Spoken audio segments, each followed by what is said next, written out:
Compte rendu de la 4e réunion restreinte du gouvernement du jeudi 11 décembre 2025. Le président de la République, chef de l'État, a présidé ce jeudi 11 décembre 2025 à la Cité de l'Union africaine, conformément à l'article 54 de l'ordonnance 24/88 du 11 octobre 2024 portant organisation et fonctionnement du gouvernement, modalités de collaboration entre le président de la République, le gouvernement ainsi qu'entre les membres du gouvernement, la 4e réunion restreinte du gouvernement. 3 points étaient inscrits à l'ordre du jour. 1. Communication du président de la République, chef de l'État. 2. Points d'information. 3. Examen et adoption de textes. Au chapitre 1 du Conseil de ministres de ce jour, le président de la République avait un point unique dans sa communication. Il s'agit de l'aggravation de la situation sécuritaire dans l'Est du pays.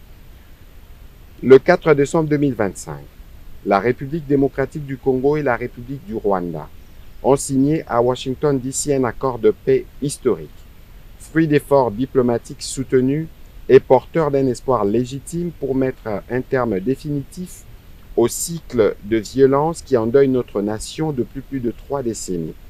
Cet accord engageait les parties à cesser immédiatement les hostilités, à favoriser la désescalade et à ouvrir la voie à une stabilité durable dans notre région. Cependant, le président de la République a déploré avec la plus grande fermeté que, à peine quelques jours après la signature de cet instrument, la République du Rwanda ait choisi de violer ses engagements. Elle a intensifié les opérations offensives dans les provinces du Nord Kivu et du Sud Kivu avec pour objectif manifeste de s'emparer de nouvelles agglomérations. Cette escalade militaire, contraire à l'esprit et à la lettre de l'accord de Washington, aggrave dramatiquement une situation humanitaire déjà critique. Pertes en vies humaines, déplacements massifs, destruction d'infrastructures, traumatisme collectif et précarisation accrue de populations déjà fragilisées. Face à cette nouvelle provocation, le président de la République en a appelé à la responsabilité et à la vigilance de toutes les institutions de la République. Il a invité le gouvernement, sous la coordination de Madame la Première ministre, à travers le vice-premier ministre, ministre de l'Intérieur, Sécurité et Décentralisation, ainsi que le vice-premier ministre, ministre de la Défense nationale et ancien combattant, à demeurer pleinement mobilisés. Il a également invité l'ensemble de nos forces de défense et de sécurité à maintenir le niveau d'alerte requis pour faire face à cette énième agression et protéger l'intégrité territoriale de notre pays.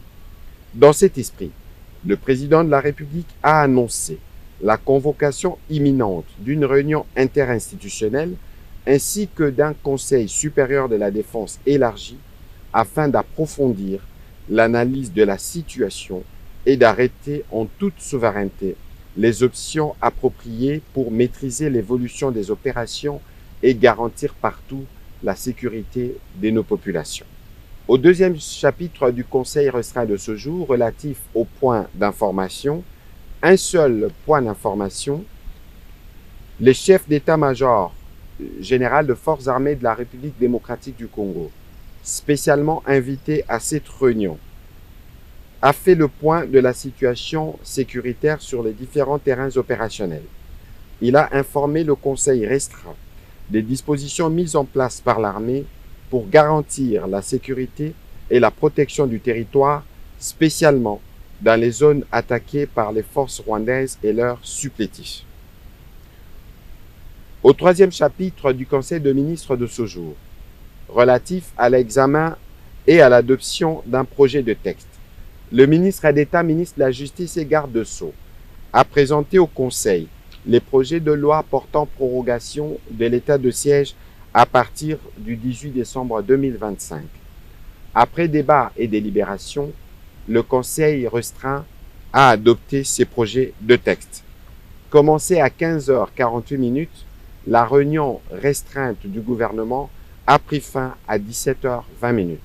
Je vous remercie.